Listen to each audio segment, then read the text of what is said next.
It's really the message that whoever you're serving under, that they should be hearing from you, that they should always sense from you, I'm with you and I'm for you all the time, even when your humanity emerges. Yeah, right.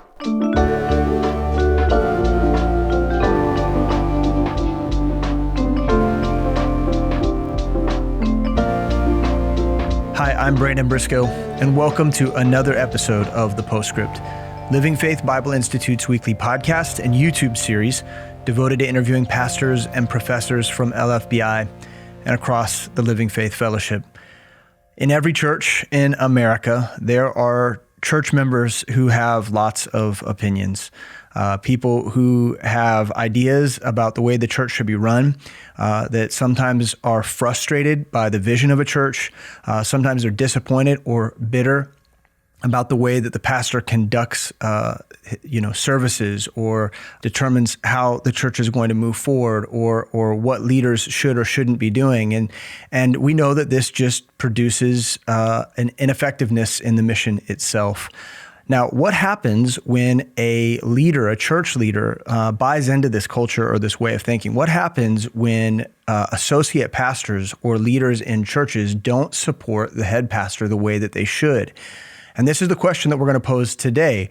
What does it look like for leaders in church, ministry leaders and associate pastors alike, to truly support the head pastor, to come alongside them and to help them lead the church in the way that God has envisioned them or called them to do? And so for this conversation, I've invited my dear friend and associate in the ministry, Pastor Kenny Morgan, chair of the Foundations Department here at the Living Faith Bible Institute, and author of the book, Cupbearer. And so with that, I want to welcome Kenny to the show, man. It's good to have you. Thanks. That's what an intro. Very good. To the average listener or viewer, I don't think people understand how difficult and challenging that can be to nail that in one shot. You got it. So I'm well, in I'm the early impressed. years of the show, I wasn't doing that in one shot. I mean, we would do take after take after take, and I'd obsess about it. As time has passed, I've just kind of I just go for it. I'm like, I think we're done. I think you covered everything. It's been a while since I've had you on the show. It's been a minute. Yeah, it's good to have you back. Hey, it's an honor to be back. It's humbling. I mean that. So so thanks for having me. I hope I can be a blessing. Man, it will be. This book that you just wrote is a blessing, and I can't wait to talk about it. It's so needful. Our students need it. Church leaders need it, and so I'm excited about talking about it. But I want to start by just asking you what it's like to write a book. I think in a word, I would say daunting. It feels daunting, and the last thing you want to do is present yourself as, you're the expert. So, right. Who are you to write a book, right? Yeah. So it wasn't that I felt worthy of, people really need to hear what I have to say and I need to write my book. But so there's a daunting aspect of it. And then there's a burdensome aspect of it where you feel a great weight, right? You want to communicate correctly. You want to communicate clearly, and you want to be a blessing. You want to glorify God, and your heart is that whoever reads this book is going to be blessed from it. But you feel a great weight. To me, it felt like, there wasn't a word or a statement or a cross-reference that was wasted. It's not a long read, but it's I would say maybe concentrated, just because to me, and maybe it's just me, I'm in the slow lane of authors, but I felt like I examined every thought, right. every statement. So and I actually think writing a smaller book that's effective, succinct, and effective is actually a very challenging thing to do. People would much rather read a 50 to 100 page book than a 300 page book. And so when you can produce something that's going to get it done in less pages, I think more people are willing to pick it up and to glean from it. So I'm kind of known as the succinct guy, right? Are you? typically in our meetings, I can always tell when we're pressed for time because Sam will ask me to pray. Yeah, oh, yeah, that's true. Because Yeah. I'm the shortest, to the point. Hey, you don't waste a word in life either. Well, So, yeah. so this is the Cupbearer. All right. The title is The Cupbearer: A Guide for Associate Pastors and Church Leaders.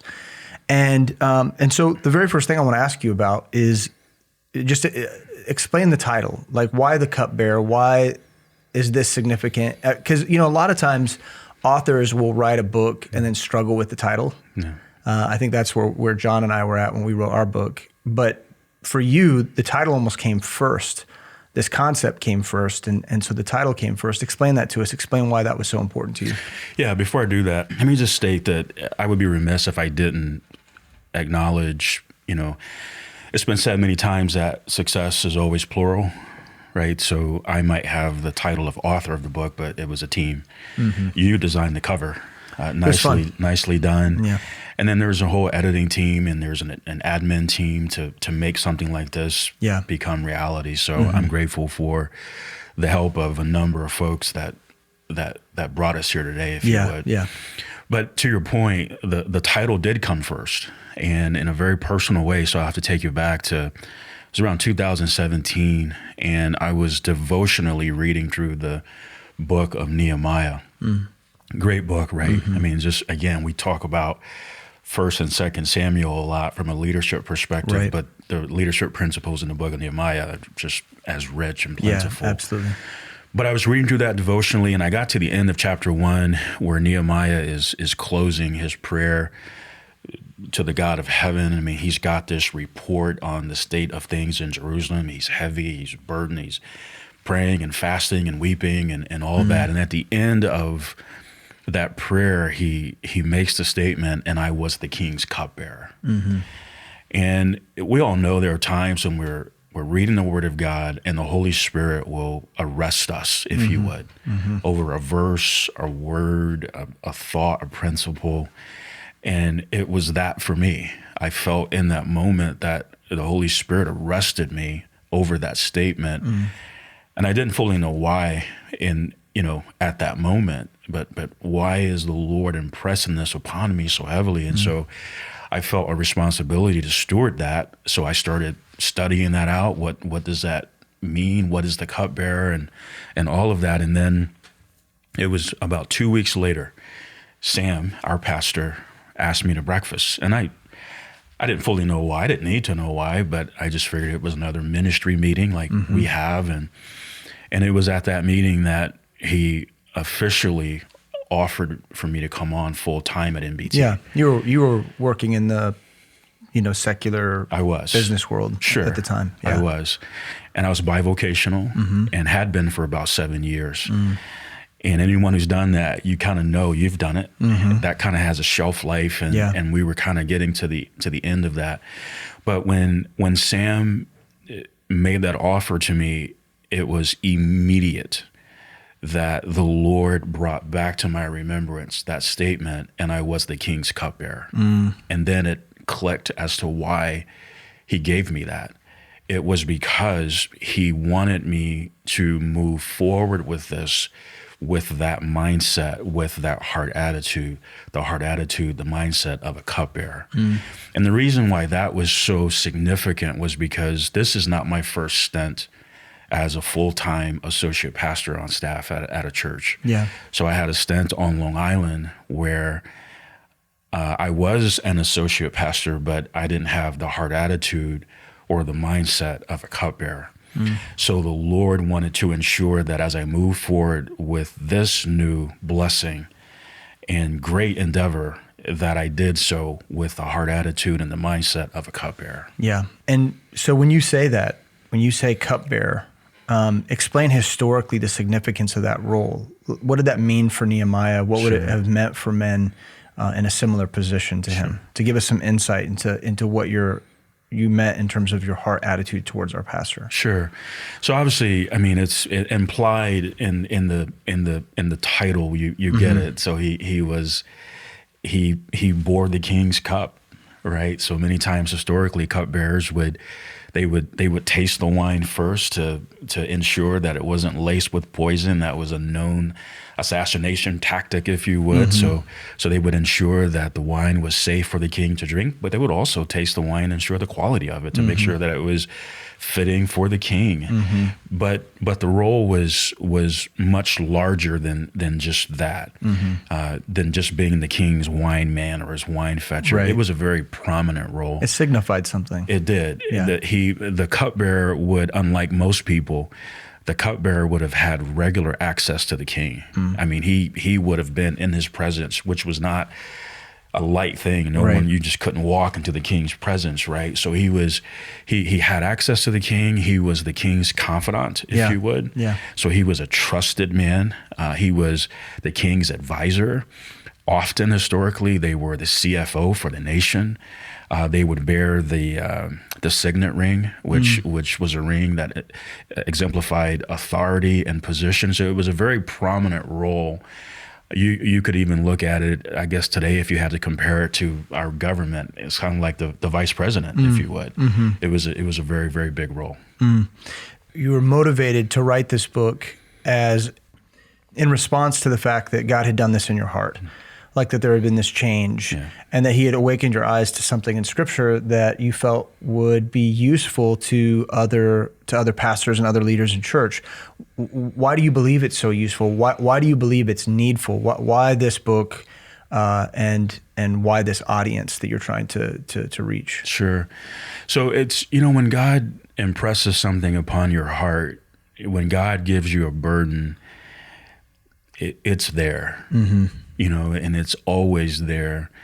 And this burden was born out of a season of what was failure for me. And it wasn't just failure, but there was a clear chastening effect that I experienced in my life in terms of my failure in my first tenure as an associate pastor. Yeah, and I don't think our listeners are familiar probably with this story. Sure. So it might be worth you rehearsing it and then work your way to the question. But I think it's helpful for us to for you to paint the picture for us a little bit. Sure. So a lot of people are going to be familiar with what was the Kansas City Baptist Temple, which is now Graceway. I was led to Christ there, and I was there for a number of years. I got discipled there. I got trained for ministry there. And then a door of opportunity was presented to Lori and I in our first year of marriage for us to go to Long Island and serve as the discipleship pastor there at a church back in 2003. And so through, talking through that and praying through that, at the time, I felt like it was something that we needed to do. And that decision looks a little different looking back now, just looking at just the counsel that I received from those who were over me in the Lord. And that at the time would have been directly Alan Shelby and Sam Miles. Neither said I couldn't go. It's just that I think both men wanted me to wait. And I chose not to do that. So I chose to move ahead and relocate my wife and I during our first year of marriage to Long Island. And start to finish, we were there for 7 years, which is why I still say words like coffee and certain words I just can't. Forget about it. Forget it or forget about it. It's natural. It's the way I express myself. Yeah. It got in my bloodstream, as they say. Yeah, your taste in pizza is very picky. Yes, I'm particular about pizza. Yeah, we can't just order any pizza around here. No, yeah. So no. We appreciate that about you. Sure. Yeah, I'm your man. Yeah. Succinct and food. Yeah, that's right. I can deliver. But when I got there, I began to realize that, we were different. We were different, and it didn't necessarily mean that different was right or wrong. It was just different. He was different from the pastors that I had been trained under and developed under. The ministry looked different to him in some ways, and his expectations of me were different from what they were for me in Kansas City in terms of what an associate pastor looked like, and I struggled.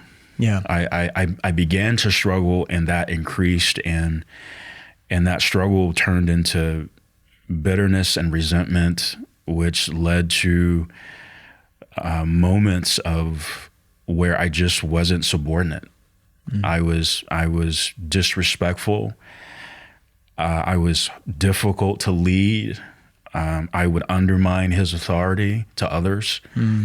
I didn't handle conversations as well as I needed to handle them. When people would come to me with issues about him, I would kind of add fuel to that and get that fire burning even more. And it grieved the Lord. And one of the areas that I failed in was I really didn't understand the premium that God places on spiritual authority. I didn't get that. I didn't. And unlike David, right? And I'm not saying the guy I was under was Saul. I'm not saying that at all. I'm just saying, but even David, who it would have been very difficult for him to behave wisely like he did. Yeah, he had reasons to be frustrated. Yes. Right? But chose to submit and to respect. Yeah. I didn't do that. I felt that my frustrations and my resentments entitled me to do the things that I did. And so it ended very poorly, and it ended very painfully for me and Lori, very painfully, and painfully for him as well. It was a very hurtful departure. Praise the Lord, that's been reconciled since, but it did lead to about a 2.5 year process, if you would, of God dealing with me and bringing me through that, and ultimately bringing me to Nehemiah chapter 1, verse 11, and I was the king's cupbearer. And so it's been something that, as I have moved forward since 2017 here as an associate pastor, it's just there. One of the things that we can identify in Scripture is, with Jacob in the Old Testament, with him wrestling with God, and at the end of that, he walks away with a limp, right? And so, as far as we know, for the rest of his life, that's how he walked, right? And so, this was that for me, particularly those 2.5 years of God dealing with me and preparing me for the role that I'm in now. I have that limp. Yeah. And so, and we'll talk more about this, I'm sure, but so not if, but when there are times when in my flesh I am tempted to repeat aspects of the failure of my first tenure, that limp reminds me of, you don't want to do that. One of the things I really appreciate about this story and about you, Kenny, is how transparent you are about something that most guys would, first of all, struggle to be critical about, right? Like, I think it would be easy with a really bad experience. This is the way it works, most of the time for folks when they move from one job to the next, or they make decisions about their life, they look back and then they kind of gloss over mistakes and they dismiss them. And the thing that I really appreciate is that you're very open about the mistakes that you've made, which is, I think, why God is allowing you to write a book like this. This is why you got permission to write this book, is because you're open enough to say, these are the mistakes and this is how you learn from those mistakes. Right. It's one of the things I love about Jonah and the idea that Jonah wrote Jonah, right? Like that the traditional view is that Jonah wrote the book of Jonah, and it ends just, the whole book would be very self-critical, and it ends on a very self-critical note. The beauty is that you have the opportunity to show that God's redeemed that. Yes. And the book itself gives us guidelines, scriptural guidelines for what it means to really, truly be supportive, to be that confidant, to be that cupbearer to a head pastor, and to stand alongside them. It's a book for right hands, people who are the right hand to another leader. Yes. And so I would like to kind of investigate some of the stuff in the book. And I want to begin by asking just the question, like, what are some of the challenges that come with serving under a lead pastor, and how does the cupbearer provide guidance in dealing with those things? It's a unique position to be in. It is. Because you are a leader. Right. but you're a leader under a leader. Correct. You're a middleman. Yes. And that can be difficult to be in the middle, right? It difficult can be, as it concerns your view of the leaders ahead of you, but then also those behind you as well. And it's really very, very important role. So maybe you can explain some of those challenges. I think there's ultimately one big challenge, and from that challenge are born other challenges. Mm-hmm. But I think the biggest challenge is just pride. Mm. I think in the flesh is far more interested in being the king, mm-hmm. not being the king's cupbearer. Mm-hmm. And so there are those moments when, and this was my issue on Long Island, and I still face it here in Kansas City under Sam. Those moments when, the king or the pastor is saying, we're going to make a right turn here. And I believe deeply we need to make a left turn here. Mm-hmm. I just don't, I don't see that. Mm-hmm. I don't understand it. I don't agree with it. And so in my flesh, I'm tempted to fight that. Mm-hmm. And here we go. It's not that it's a sinful decision. We're not making a right turn into sin. It's not that. It's just that I would do it differently. Yeah, it's a matter of opinion. It's matter of opinion. On the surface, it's subjective. It feels subjective. Right. And you subjectively think, well, this would have better outcomes if we went this way. Right. Yeah. So, and so we're not only are we making a right turn, but he's not asking me if mm-hmm. we should make a right turn. Mm-hmm. I sure wish he would ask me if we should make a left turn. Mm-hmm. Because if he does, I'm his man. Yeah, right. Yeah. Yeah. And so I think, as I was taught years ago, and I agree with it, there's only one person who sees everything the way that you do, and it's you. Mm-hmm. And so to try to go through life and make everybody see everything the way that you see it, you're just going to lose your mind. Mm-hmm. But I struggle with that greatly on Long Island. I mean, to the point where we're making a right turn here. I'm about to lose my mind. Yeah. Well, I mean, you were coming into a situation where everybody thought about ministry different than you did. Yes. But even in the context that you're in now, where the ministry philosophy is the same. Exactly. The desires and the objectives are the same. You share those things. 95% of the time, you're in complete agreement. Yes. It's funny how pronounced that 5% can be. Sure. And how it can eat at you. Mm-hmm. Yeah. Yeah. And you can, and in the flesh, you're tempted to take it personal. Mm-hmm. You're tempted to feel slighted or, not valued, not heard, all of that. And so you're always going to have to work through that. But what it does is, here we go. It kind of gives me a perspective of what my wife has to deal with. Yeah. Right.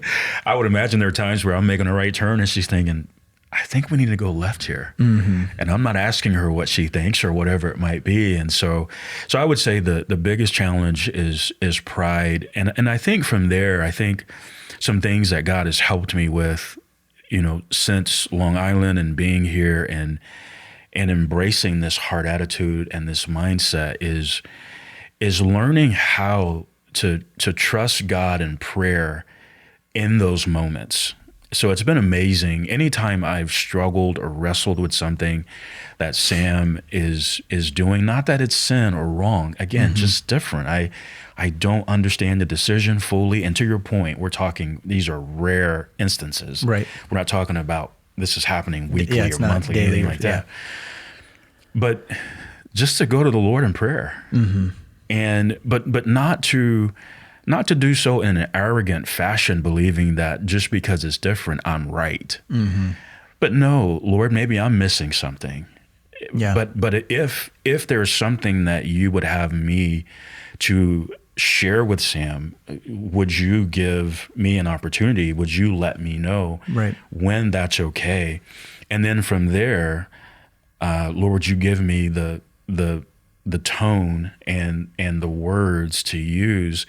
Because I never want Sam to feel like he needs to remind me that he's over me in the Lord. I never want that. So I want to be very careful. And anytime I've done that, God has always been faithful to provide a very natural opportunity for Sam and I to have a discussion where it's just that. Yeah. It's a discussion. It's not even a disagreement. It's my approach is always I'm seeking to understand. So I understand that we're moving in this direction, and I want you to know you have my full support, but I would like for you to help me understand a little bit more about maybe this or that. Right. I've heard aspects of this, but there are just some blanks that maybe you could help me to fill in. But it's very clear to him that what's happening in the moment is there's an issue that I would like to address, but I'm not attacking him. I wasn't there on Long Island. Those kind of conversations were not had that way. Right. He felt attacked. He felt disrespected. He felt put down. Because in my mind, because I'm right, that entitles me to cross these lines and address you as if I'm actually over you in those moments.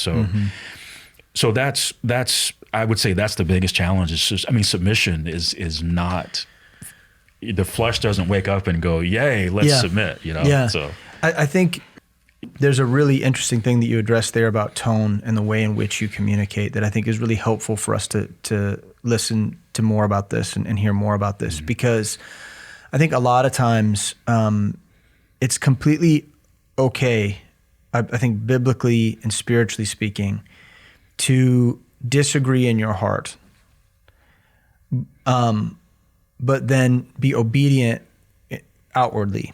Right. So wrestling with something in your inner man, but then also choosing to function principally as it regards the person you're engaging with. In this case, your head pastor, your leader in the Lord. And so how do you approach tone?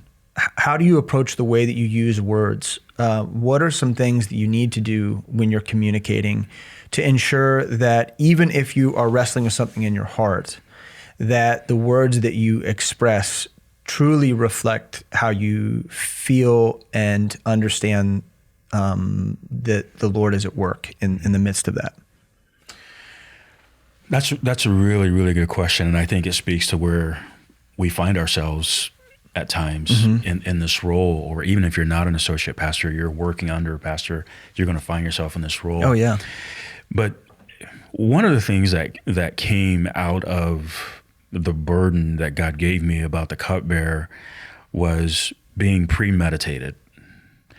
So by God's grace, for his glory, I made a decision when God gave me the burden of the cupbearer. I made a decision that I would never war with Sam. It's just not an option. I will not do it. Even if he's dead wrong and it's blatant that he is, I will not war with him. So as it's been said many times, one big decision takes care of a lot of little decisions. So when we're in those moments when I'm working through what you just described, well, the decision's already been made that I'm not going to war with him. So because that decision's been made, that now informs my tone of speech and my choice of words. Right.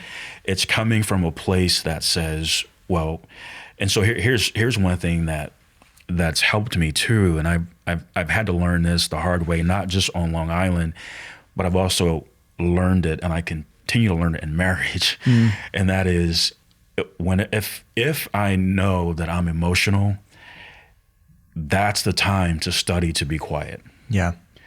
It's if I'm emotional, I don't need to say anything. I'm going to regret that for sure. So as rare as it's been here, if I've ever been in a situation where I was emotional, where I knew that maybe if I say something here, it might come across as disrespectful or challenging. Right. Okay, I'm gonna zip it. I'm not gonna say anything. So that's where I'm gonna go, and I'm gonna get with the Lord, and I'm gonna give it to him. And then in God's time and in God's way, God will now give me an opportunity to address that with Sam, and that's gonna always be in private. Yeah. But again, it's just gonna be in a way where, as far as Sam is concerned, we're just having a conversation. He doesn't know. But I've given that to the Lord, so I'm not angry, I'm not hurt, but just looking to have a clarifying conversation. You know what's interesting as you're talking about this, it makes me kind of recollect. So I spent 10 years in the classroom. It was me and the students, I was the boss day to day, from 7 a.m. to 3 in the afternoon. Yeah. That was my classroom, and very few people, including the principal, ever came into the room, ever had much to say. They trusted me. They hired me. I set the objectives for the day, for the week, the year, and I got it done. Right. And, when I came onto staff, one of the things that I learned almost immediately, you had already been here a few years when I came full-time on the staff, was I could see, I've known you long enough to know when you're grappling with something. Like I can see it in your eyes. Like, so something would come up in a meeting, sure, and I would know just because we're friends that you disagree.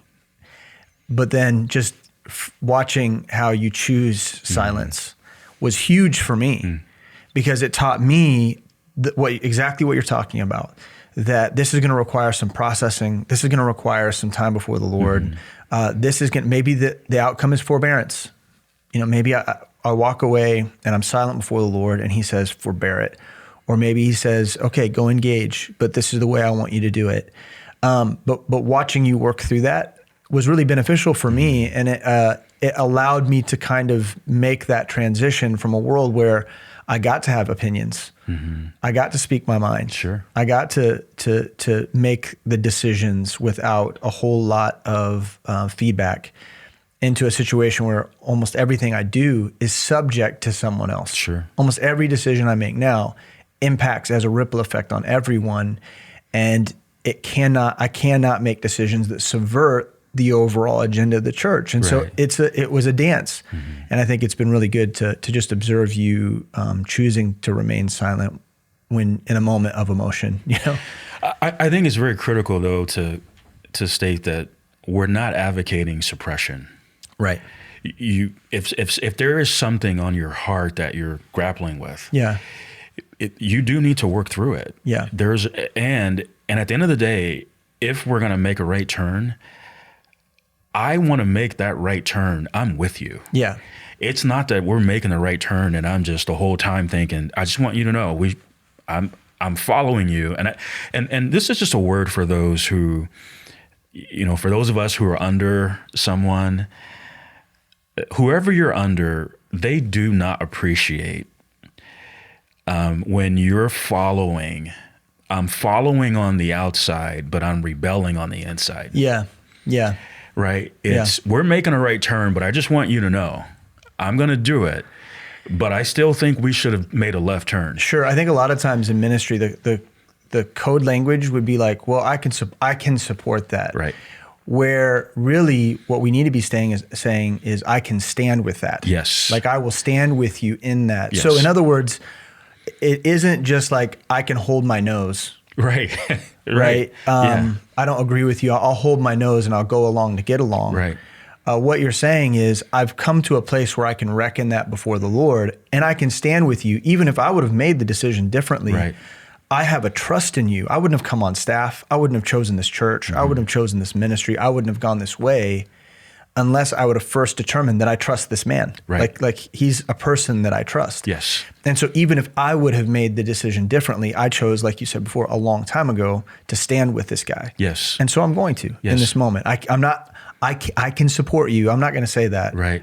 I'm going to stand with you. Absolutely. And so now that we've made this right turn, if I have the heart attitude and the mindset of a cupbearer, I'm not thinking about the left turn anymore.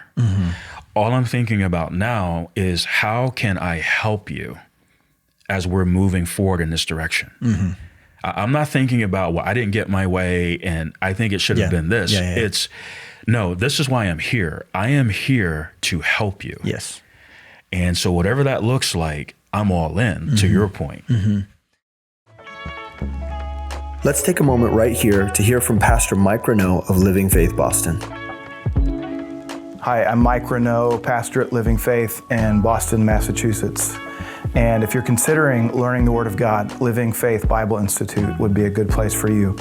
The good thing about LFBI is that you're not just learning from an academic standpoint. You're learning from actual practitioners that do in fact know the book. These are pastors and men who are leading churches, doing the work themselves, since they can give you a firsthand real life knowledge of what it means to learn the Bible in that context. Some of you may have a call in your life for the pastorate, to be a missionary, to serve the Lord in other parts of the world. Living Faith Bible Institute can prepare you in a way that you can be equipped with the Word of God and given practical tools, being held accountable in your ministry right where you're at.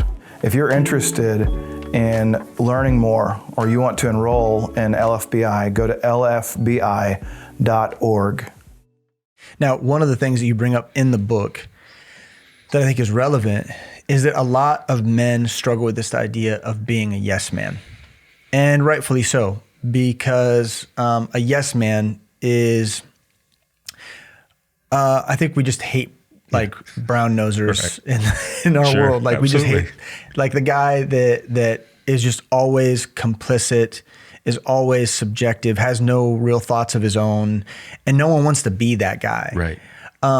Because we like to think, well, God's put me in this position to lead, actually to provide insight, to take my perspective and bring it alongside and to complement what's happening. And so if I get relegated to just being the guy that's always like, yes, sir, yes, sir, mm-hmm. yes, sir, there's no life in that. Sure. The free will dies. Like the soulish part of you that desires to do ministry can die in that. And so we were really afraid of the idea of being a yes man. Explain the difference between being that yes man who is just kind of always not just yielded, but just, empty, versus a cupbearer who is yielded in a way that's spirit driven. Yeah. So let me just say, I think before addressing that, I think it's important to make this statement. I think unless someone has a healthy biblical understanding of spiritual authority, they'll never be able to see the role of the cupbearer properly. If you don't understand spiritual authority and the premium that God places on it, you will be tempted to view the role of cupbearer as a yes man. That's how you're going to, you can't see it any other way unless you see spiritual authority properly.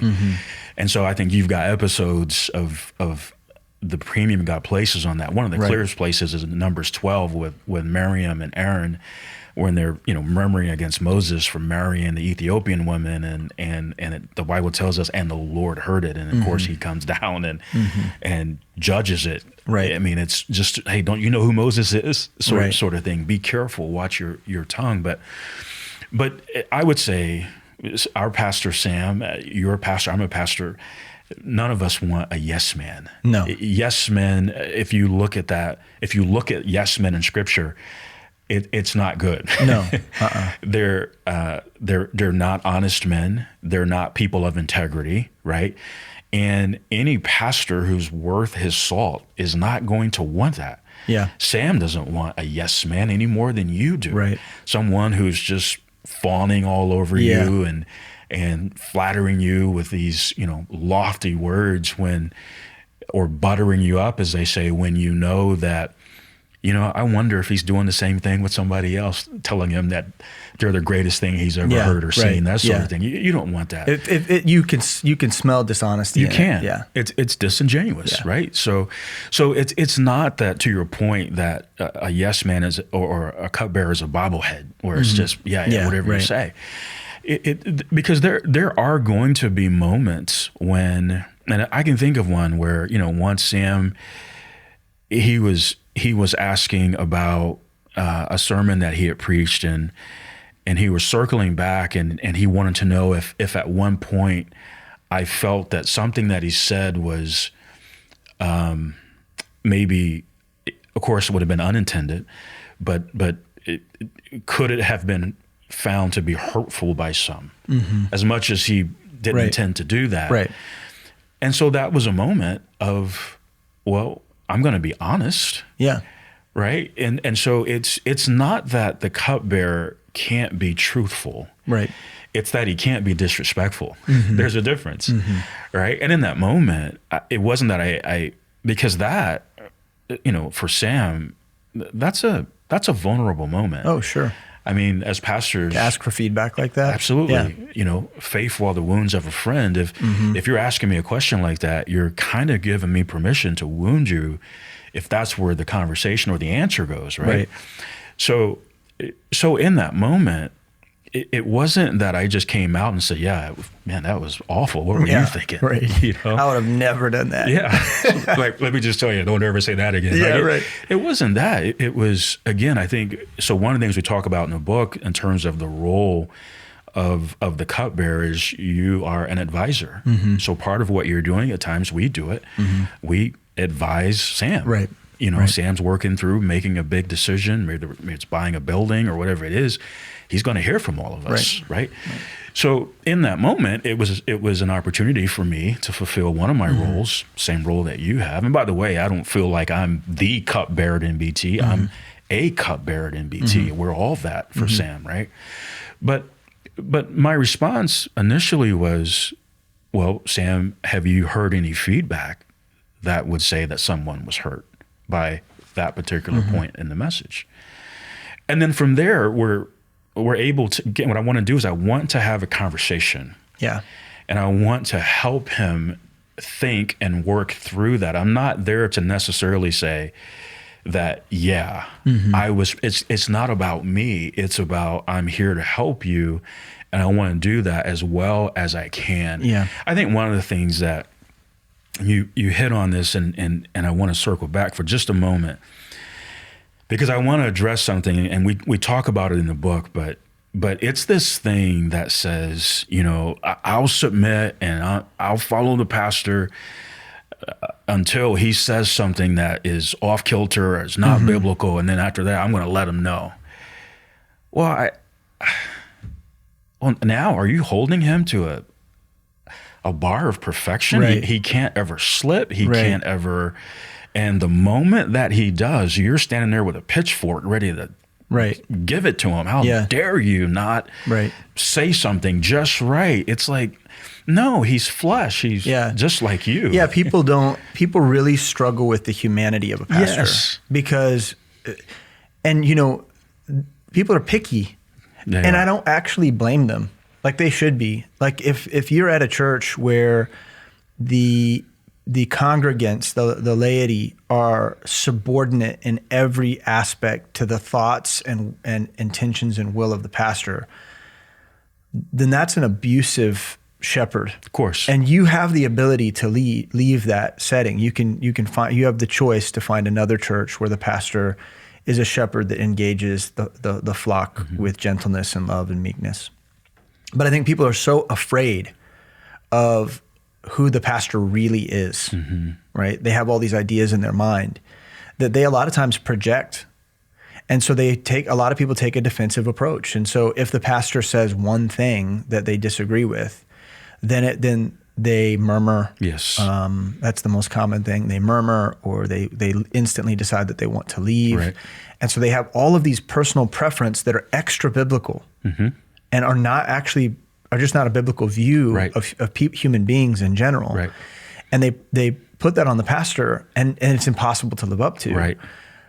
The same thing happens the more you get in kind of the inner circle, right? Except for the way you respond becomes that much more consequential. It does. You know, like you can expect perfection from the guy that you work for, and then when you don't get it, it can hurt.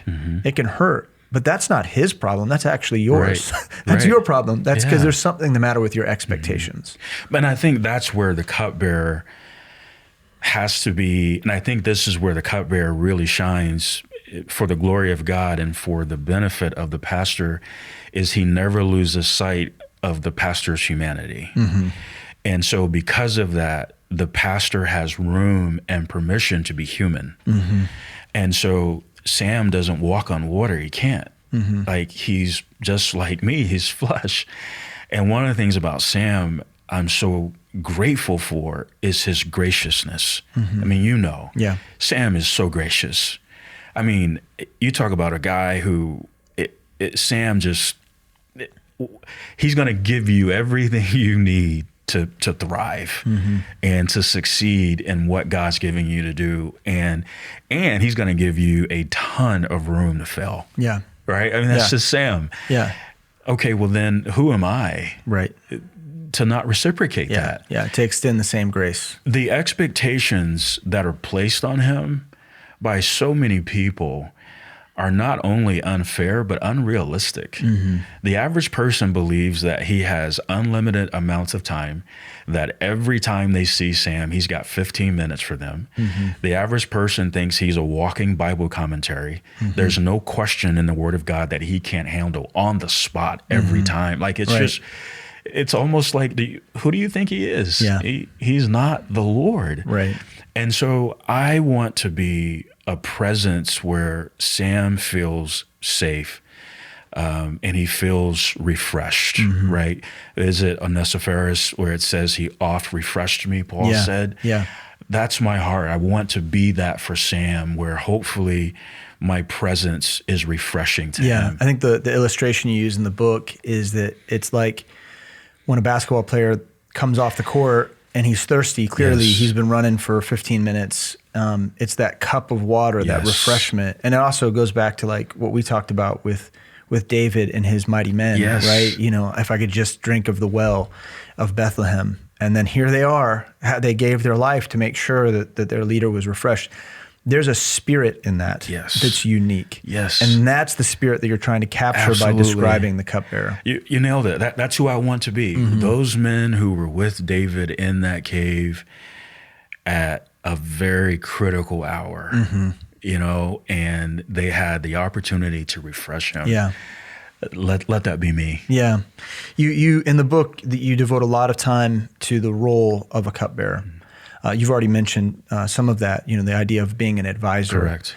Maybe you could hit us with just a couple more of those traits that a cupbearer should be. What should he be to his pastor, and help us to better understand what we're getting into. If we get the book, you know, what is it going to provide us with? Yeah. So we talked about the advisor. Another one is you are an ally. You know, and an ally is someone who's with you. And that needs to be the message. I always want Sam to hear that message from me. I'm with you. I am always with you. And one of the guys that we spent some time on in the book is Jonathan, you know, and being an ally with David. I'm with you. Yeah. Even though my father is against you and wants me to actually kill you, I'm with you. And I think the turf that the pastorate is served on at times it's very intense. At times it's very discouraging. It's very hard. You're gonna be betrayed. You're gonna be misrepresented. You're gonna be slandered. There are gonna be times when it feels like the whole world is against you, including the church. And I want to be that guy. I think a cupbearer is that person who says, although everybody's against you, like those men with David in the cave that day, I'm with you. Yeah. I'm with you. So an ally, another role is an advocate. So an ally is someone who is with you. An advocate is someone who's for you. And so as a cupbearer, you're for him. And that's really the message, that whoever you're serving under, that they should be hearing from you, that they should always sense from you, I'm with you and I'm for you all the time, even when your humanity emerges. Right. I'm still with you and I'm for you. Just because I've detected or I've witnessed some a carnal moment, it doesn't buy my devotion to you as an ally and an advocate. I'm still for you. I mean, the Lord is our advocate. Is he not? Now, he's not for sin in our lives, but because of who we are in him, he's always for us. Yeah, right. And so, and that's where now I'll say this, as an associate pastor or whoever you are, if you're under a leader that you're following in ministry, if you're not growing in grace, you can't hold this role. Yeah. You won't have this hard attitude, this mindset. So you've got to be growing in grace. And when you're doing that, that gives you capacity now to manage this humanity when it does emerge. and it doesn't compromise your role as ally, as advocate, as advisor. Yeah. And I think also it's important to note that there are things that pastors have done and will do that disqualify them. Of course. And that's a whole nother conversation. Absolutely. Right? Which we talk about in the book. Yeah. So, but what is important is to recognize that failure and even sin is a reality that you're going to face with your pastor. And I think another thing that you've hinted at, you've implied in what you're saying, is that I think what the head pastor wants to see is the same thing happening among the leaders. Yes. And so me being your ally, me being your advisor, me being your advocate, and vice versa, is just as important to things functioning well and functioning in the grace and blessing of the Lord as it would be if we are doing it unto our pastor, our head pastor himself. Correct. He wants to see his cupbearers getting along. Yeah. Because if his advisors are at odds all the time, then that only prevents him from achieving the objectives that God's given him. That's heavy. And I know that is very true in our environment. It means as much to Sam for us to be that for one another as it does for us to be that for him. Because in his mind, if we aren't getting along, if we aren't those things for one another, how could he not think at some point, when does that become our reality? Yeah. Right? If you're warring with your co-laborer over here over that, when it's very possible that I've done that same thing or might do it, how are you going to deal with me? Are you still going to be an ally, an advocate? You're still going to be that guy? So it's very, very important. And it's, I mean, look at the disciples. They had their moments. Yeah. And so, it's so critical to have this hard attitude, this mindset. Yeah. So I'm really excited for people to pick the book up. It's very affordable. It's available on our website. Again, The Cupbearer, a guidebook for associate pastors and church leaders. Very excited about the opportunity that our growing leaders can have by reading and learning from the book. But do you mind by closing by simply explaining to us what it is that you want the book to achieve? What do you want it to produce? Like if you were to imagine growing leaders reading this book, what would the outcomes that you're praying for be? I think first, I think the tone and the content in the book is such that it's things that a senior pastor probably wants to say but can't say. I mean, they can say it. Obviously, they're a senior pastor. They can say anything they want to say. But I think if a senior pastor wrote the book, it may come across self-serving. Yeah. So I do want it to be a blessing to senior pastors, to associate pastors, and to those who are leading in the church under a lead pastor or associate pastor. I want them to first of all, I want them to grab the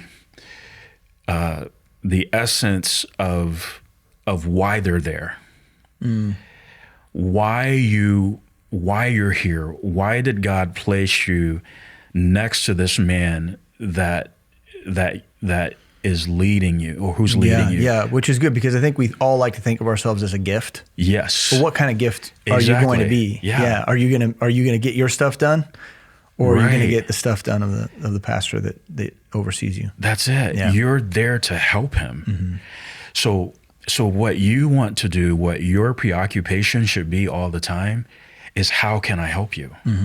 How can I be a blessing? So one of the things that a cupbearer does is they constantly study the guide that they're following to the point where they can anticipate what he needs. So he shouldn't have to even ask.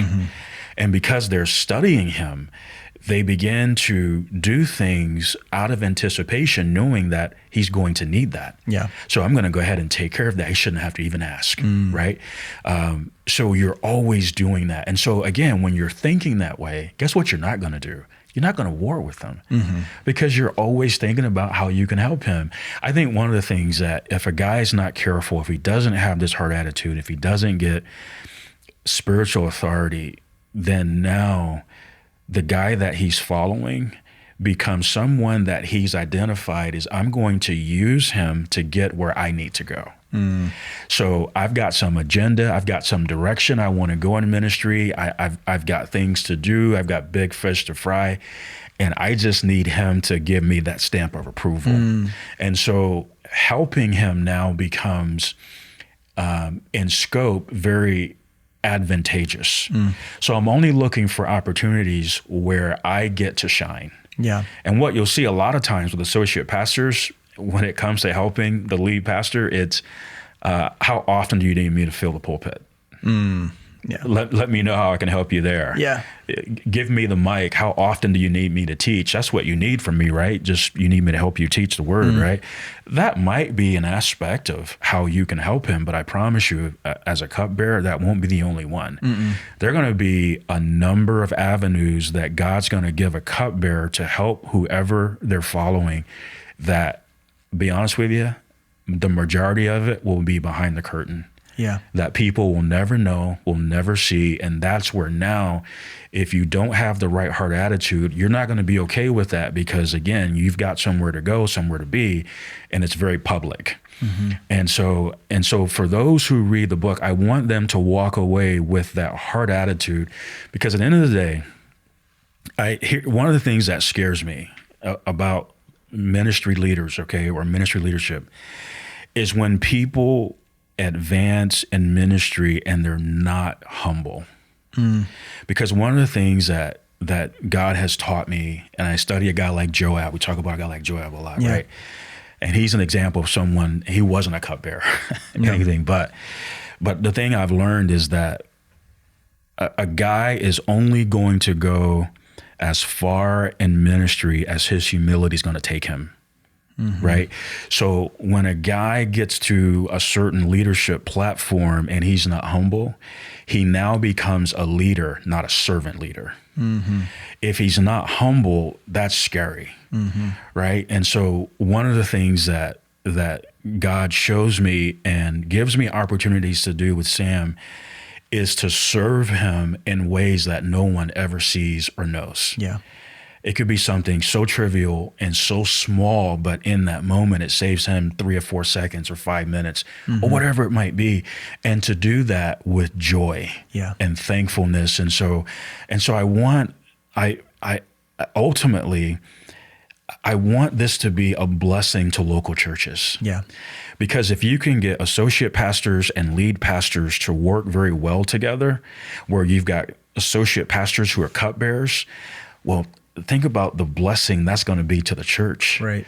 Because the associate pastors aren't busy fighting with the lead pastor because they're too busy serving and helping him shepherd and lead God's flock. Right. So I want people to read it and walk away with a conviction to say, for God's glory, for the edification of my local church and my pastor, I want to be a cupbearer. Yeah. That's great, Kenny. I think that the book achieves that. I'm grateful for it. I'm glad that Living Faith Books produced it. I'm glad that you wrote it. And I'm grateful for the time that you spent with us today, sharing from your heart, really,